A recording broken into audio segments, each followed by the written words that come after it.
ओजुनो कबीले, जो कि निर्दयी लॉर्ड ओजुनो के नेतृत्व में चलता है, दुनिया भर से अनाथ बच्चों को प्रशिक्षित करता है ताकि वे सर्वोच्च निंजा हत्यारे बन सकें और अमीर ग्राहकों के लिए हत्या की सेवाएं दे सकें।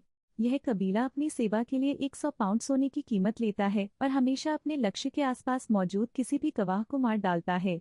राइजो उन अनाथों में से एक है। ओजुनो कबीले का प्रशिक्षण अत्यंत क्रूर होता है, खासकर राइजो के लिए, क्योंकि उसे कबीले का अगला उत्तराधिकारी बनना होता है। उसके जीवन में एकमात्र दया की भावना उसे एक युवा महिला निंजा कुनोइची किरिको से मिलती है, जिससे उसका भावनात्मक रिश्ता बन जाता है। समय के साथ किरिको ओजुनो के क्रूर तरीकों से परेशान हो जाती है और कबीले को छोड़ने का निर्णय लेती है। एक बरसात की रात वह एक दीवार फांदकर भागने की कोशिश करती है और राइजो से भी साथ चलने को कहती है, लेकिन राइजो रुकने का निर्णय लेता है।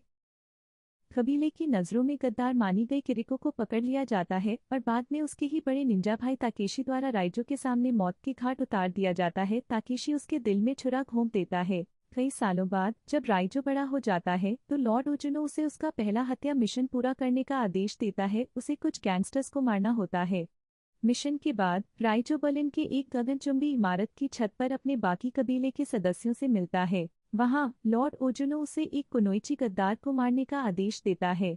लेकिन जैसे ही राइजो को किरिको की मौत याद आती है, वह अपने क्योकेत्सु शोगे से लॉर्ड ओजुनो का चेहरा चीर देता है और अपने ही साथी निंजाओं के खिलाफ लड़ने लगता है। मुश्किल से बचते हुए वह इमारत की छत से नीचे गिरता है और एक नदी में जा गिरता है। इसी बीच यूरोपोल एजेंट मिका कुरेती पैसे से जुड़ी राजनीतिक हत्याओं की जांच कर रही होती है और उसे शक होता है कि इन हत्याओं का संबंध ओजुनो कबीले से हो सकता है। वह अपने सीनियर रयान मेस्लो के आदेशों की अवहेलना करते हुए गुप्त एजेंसी फाइल्स निकालती है ताकि जांच को आगे बढ़ा सके। मिका की मुलाकात राइजो से होती है और वह उसे समझाती है कि वह सुरक्षा के लिए मेस्लो से मिले और ओजुनो कबीले के खिलाफ सबूत भी पेश करे। हालांकि जैसे ही राइजो मेस्लो से मिलता है, उसे गिरफ्तार कर लिया जाता है। हालांकि मिका खुद को धोखा खाया हुआ महसूस करती है, लेकिन मेस्लो उसे भरोसा दिलाता है कि वह अब भी उसी के पक्ष में है और उसे आपातकाल के लिए एक ट्रैकिंग डिवाइस देता है। ओजुनो कबीले के निंजा यूरोपोल के सेफ हाउस में घुसपैठ कर लेते हैं, जहां राइजो को रखा गया है ताकि वे उसे और वहां मौजूद सभी लोगों को मार सकें। मिका राइजो को आज़ाद कर देती है और दोनों किसी तरह वहां से भागने में सफल होते हैं, लेकिन राइजो को जानलेवा चोटें आती हैं। मिका उसे एक मोटल में छुपा देती है ताकि वह आराम कर सके। मोटल में मिका राइजो के शरीर में ट्रैकिंग डिवाइस लगा देती है, क्योंकि निंजाओं का पीछा अब भी जारी रहता है।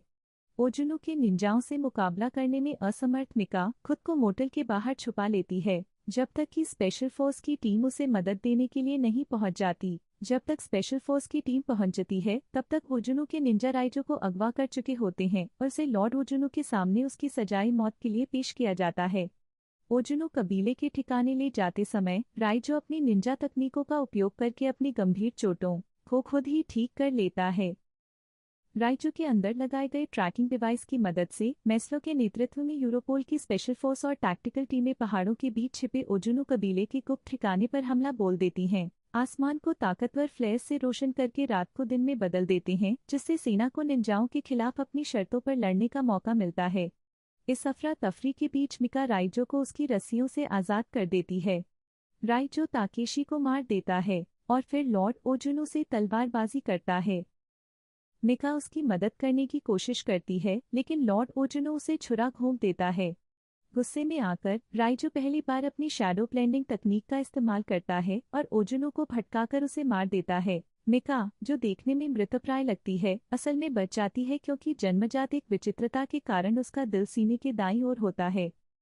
ओजुनो कबीले के विनाश के बाद यूरोपोल की टीम वहां से चली जाती है। राइजो वहीं ओजुनो के खंडहर में रुक जाता है। वह उसी दीवार पर चढ़ता है जिससे कभी किरिको भागने की कोशिश की थी और आसपास की वादियों को देखकर मुस्कुराता है, अपनी आज़ादी को पहली बार महसूस करते हुए।